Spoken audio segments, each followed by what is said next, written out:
Рабиндранат Тагоре, Градинар, песна 71. Денот уште не поминал, годиштиот панаѓур не е завршен, панаѓурот на брегот. Се плашам дека си го изгуби времето, дека го потроши својот последен динар. Но не, брате, мене се уште нешто ми преостанува. Судбината не ме оплячкала сосема. Купувањето и продавањето заврши. Парите ги собраа и двете страни. Време е и јас да кинесам за дома. Но Диздару, дали си ја бараш наградата? Не плаши се, и за тебе остана нешто. Судбината не ме оплячка сосема. Затишјето на ветровите се заканува со бура. Ниските облаци на запад не навестуваат ништо добро. Смолчаната река го чека ветрот. Брзам да ја преминам пред да ме зафтаса ноќта. Скеледжио, си ја бараш наградата? Да, брате, ми преостана уште нешто. Судбината не ме оплячка сосема. Под крај патното дрво седи просјак. Еве ме гледа со бојажлива надеж. Мисли дека сум направил добар пазар.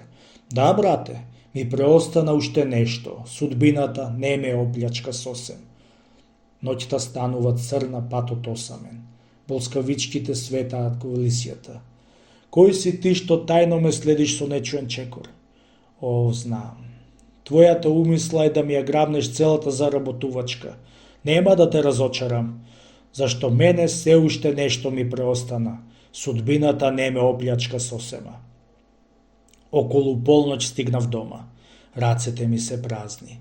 Ти ме обчекуваш на вратата со стрепеж во очите. Нема, без сон.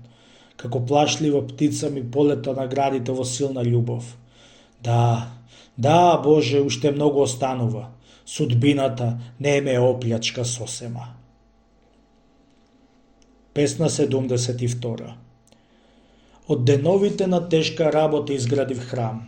Тој дебаше ни врата ни прозорци. Дебелите ѕидови ги иззидав со тврди плочи.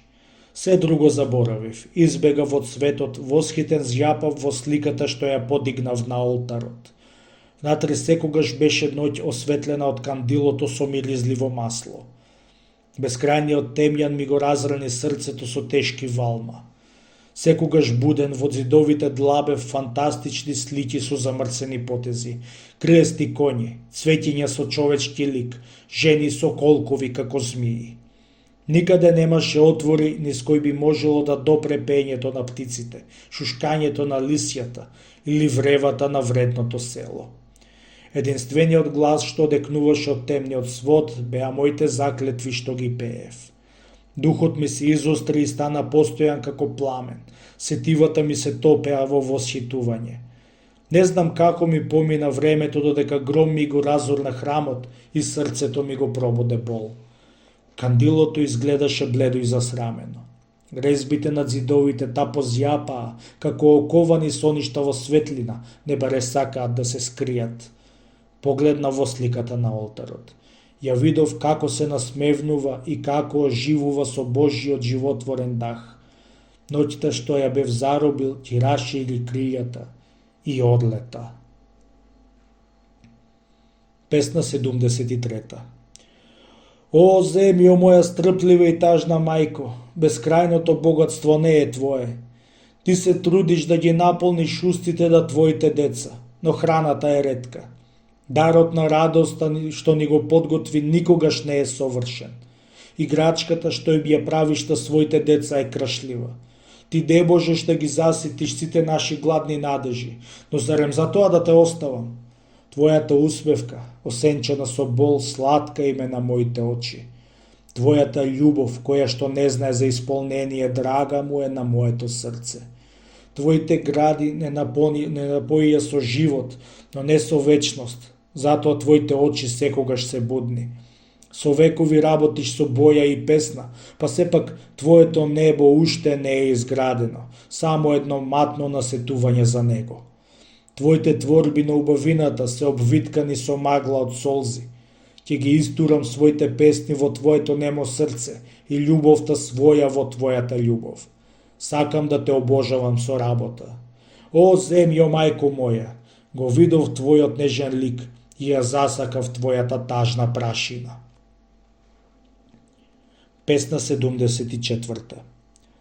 Во двораната на светот простата тревка седи на истилим со сончевиот зрак и со полноќните звезди. Така и моите песни го делат местото во срцето на светот со свирката на облаците и лаговите. Но ти, богаташу, твоето богатство не игра никаква улога во простата величина на веселото сончево злато и благиот таговен блесок на месечината. Благословот на небото кој што опфаќа се во својата преградка, не паѓа врз него. А кога ќе се појави смртта, тоа вене, се суши и се распаѓа во прашина. Песна 75. Околу полноќ лажниот аскет објави: време е да го оставам својот дом и да го побарам Господ. Оф, кој ме задржуваше толку долго овде во заблуда? Бог му шепна: јас. На ушите на тој човек беа затворени. Со заспано дете на градите лежеше неговата жена, мирно спиејќи на едната половина од креветот. Човекот рече: кој сте вие што толку долго ме правевте будала? Гласот одново рече: Бог. Но тој не го чу. Детето вресна, се разбуди и црсто се припи до мајка си. Господ заповеда: остани лудак, оде си ја оставај куќата. Но тој не слушна. Господ воздивнуваше и тагуваше: зошто ме остава мојот слуга и се заминува од мене за да ме бара. Песна 76. Пред храмот се одржуваше панаѓур. Дождот врнеше од рано утро и денот беше на замин. Посветла од секоја народна веселба беше насмевката на едно девојче, која за динар купи едно свирче од палма. Пискливата радост на ова свирче ја надминуваше сета смеа и врева. Бескрајната врвулица од народ се собра и се туркаше. Патот беше калнав, реката надојдена, нивјето преплавени од непрестајниот дожд. Поголема од сите неволи на народот беше неволата на едно мало дете. Немаше ни скршена паричка да се купи едно шарено стапче.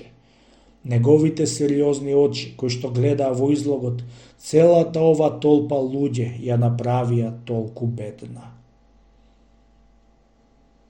Песна 77. Работникот и неговата жена од запад вредно ги подготвуваат тулите за фурната.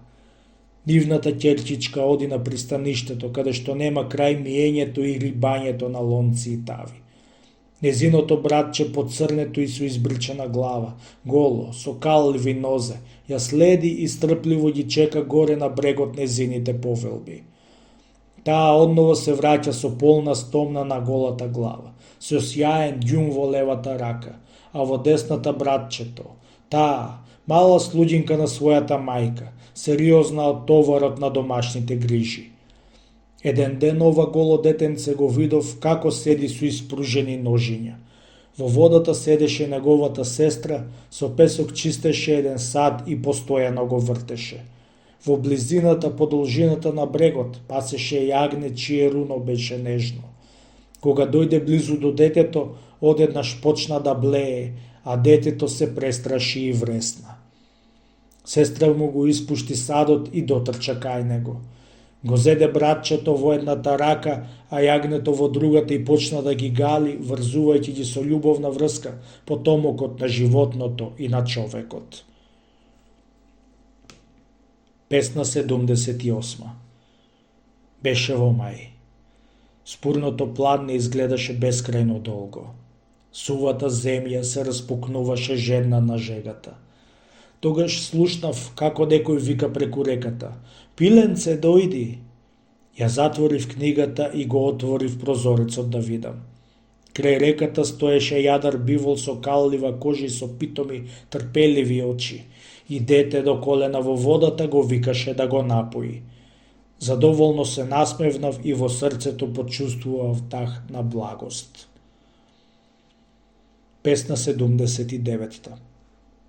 Често се чудам каде лежи скриената меѓа на сознанието помеѓу човекот и животното чие срце не знае да зборува.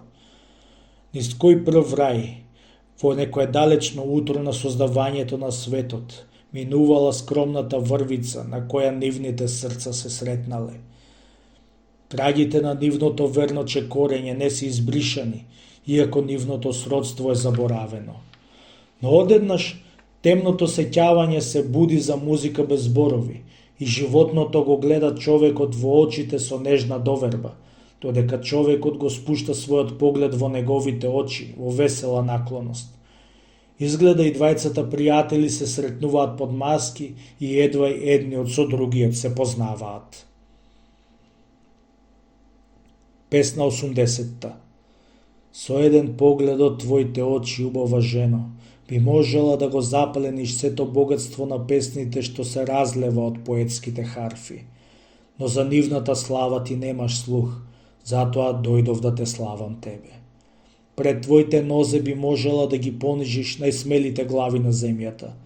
Но оние кои што ти ги избра, љубовниците и обожавателите не ја познаваат славата, затоа јас тебе те славам.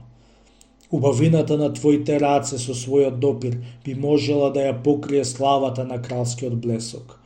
Но ти ја употребуваш за да ја чистиш прашината и чиста да ја одржуваш својата куќа. Затоа моето срце е исполнето со почитување.